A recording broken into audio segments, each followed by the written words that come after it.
Evil. It's a world that makes us uncomfortable, maybe even terrified. We think of war, genocide, mass shootings, acts of cruelty that stripe away our faith in humanity. We all want to rid the world of evil, don't we? But what if I told you that evil is not just an unfortunate part of life? It's necessary. What if the world couldn't function without it? We like to imagine a utopia where good triumphs over evil forever. But that might be a lie.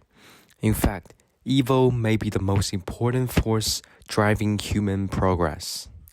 In today's video, we're going to tackle an uncomfortable truth. Why evil is not only unavoidable but necessary and essential. We'll explore this through philosophy, history, and psychology.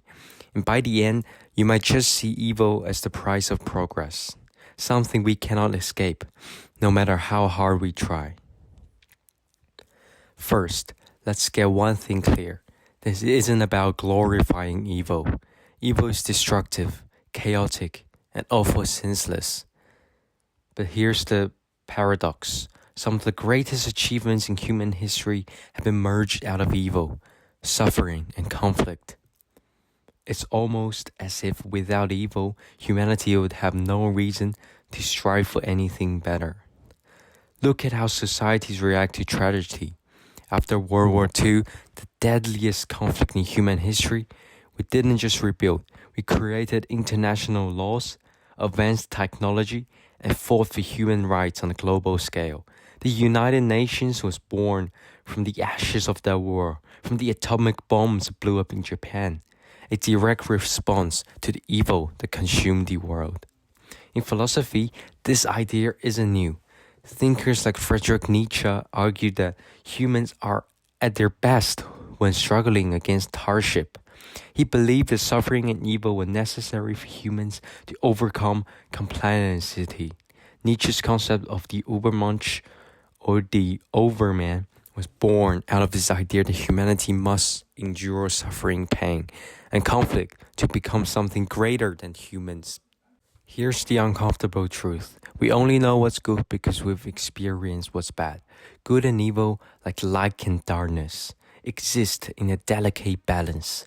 Without evil, there will be no progress. There will be no innovation. Without evil, we wouldn't even recognize goodness. Nietzsche wasn't saying evil is good. He was saying it's a catalyst. The darkness forces us to search for the light. Throughout history, cultures and philosophers have recognized this duality. It's a common theme in Eastern philosophy, particularly in Taoism, the yin-yang symbol, perhaps the most recognizable representations of duality, embodies the idea that good and evil are not opposites. They are interdependent. You cannot have one without the other. But let's make this more uncomfortable. If evil were to vanish entirely, so would the meaning of goodness. Without the possibilities of cruelty, how would we recognize kindness? Without the risk of pain, would love have any value at all? This might sound strange, but imagine a world where everyone is good all the time. In such a world, goodness loses meaning. It would become mundane, flat, and almost meaningless. Philosophers like Hegel took this idea further with the concept of the dialectic. Hegel believed that history is a constant clash between opposing forces, good and evil, freedom and oppression. It's through this clash, this conflict, that progress occurs. Hegel's dialectic suggests that evil is necessary opposition, the chaos that propels us forward towards a higher state of being. Conflict, destruction, and suffering are the engines that drive the evolution of societies. The French Revolution is another perfect example. It was bloody, violent, and filled with aristocrats, and evil in many ways. Yet, out of that chaos came modern democracy, the idea of human rights, and the concept of liberty for all. Would these ideas have taken root without the conflict and suffering of the revolution? Doubtful. Think about that for a moment. Evil, chaos, and bloodshed were necessary to birth some of the freedoms we take for granted today. Does it justify the evil? Not necessarily, but it does make it clear that without it, history will not advance in the same way, and we wouldn't enjoy this freedom in the modern age. Let's shift gears for a moment and look at how this plays out on a more personal level. Psychologists have long understood that human beings grow through adversity. Think about your own life. Your greatest moments of growth probably came out of the period of hardship, pain, or failure. This is not a coincidence. Human beings are wired to adapt to hardship. In fact, many psychologists like Viktor Frankl believe that suffering is essential for finding meaning in life. Frankl, a survivor of Nazi concentration camps, wrote that even in the most horrific conditions, humans could find purpose and meanings. Imagine you being the middle age, being a slave on the streets. Many people who think that, I would kill myself if I was in that situation. But you won't, trust me. Those people looking at our times might think this time is horrifying. They thought to themselves that I'll kill myself too, but you won't. Humans always find purpose and meaning to live. Frank's famous book, Man's Search for Meaning, makes the case that evil and suffering pushes us to search for deeper understanding, to grow in ways we never thought possible. Frank's philosophy of logotherapy argues that it is through suffering that we discover our strength. But Frankl's ideas were not isolated.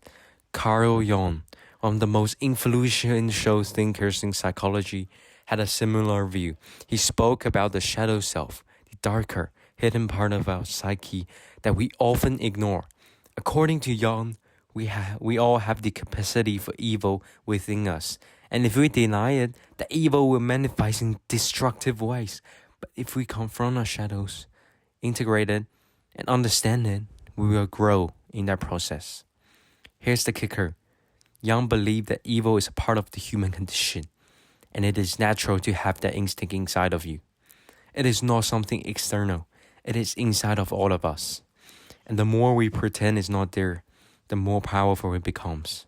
At facing our own darkness, we gain control over it. In this sense, evil isn't just necessary, it's unavoidable. It is a part of who we are as humans. Now, let's bring it all together by looking at history once again.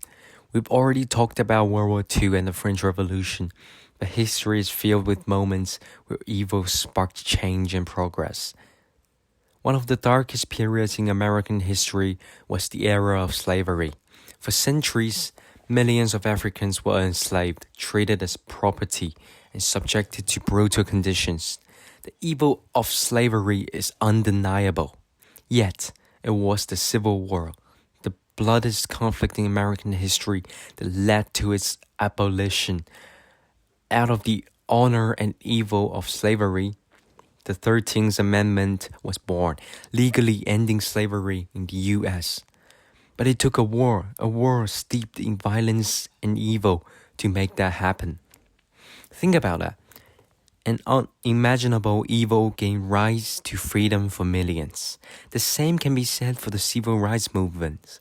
Segregation, racism, and institutional violence created a world of suffering for African Americans.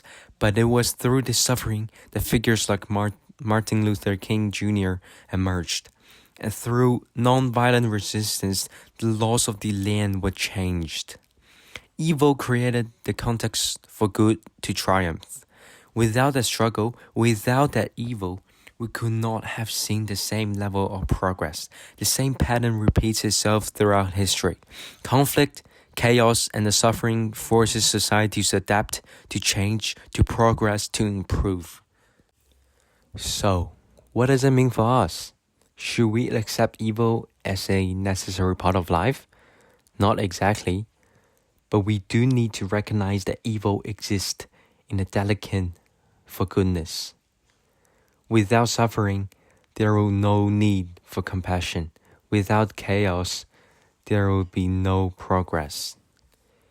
Evil is a force we fear and despise, but it's also a catalyst, one that pushes us forward, pushes us to grow, to change, and to find something better.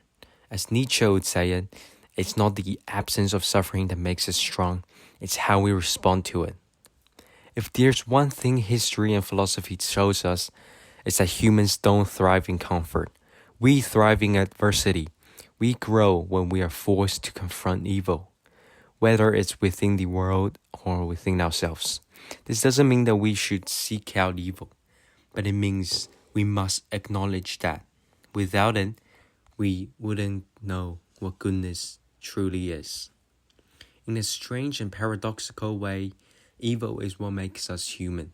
It's a part of the journey, part of the process of being more than we are. So, the next time you encounter evil, whether it is in the world or within yourself, don't just look away. Ask yourself, what would I do with this? Will I scramble to do it? Or will I rise above it, stronger, wiser, and more determined? Evil is not an enemy we can destroy. It's a force we must overcome. And overcoming it, we find the best parts of ourselves. Thank you for watching. If this video challenged your perspective or made you think differently, be sure to like, subscribe, and share your thoughts in the comments. Do you think evil is necessary, or is just a tragic part of the human condition? Until next time, keep questioning, keep searching, and above all, keep growing.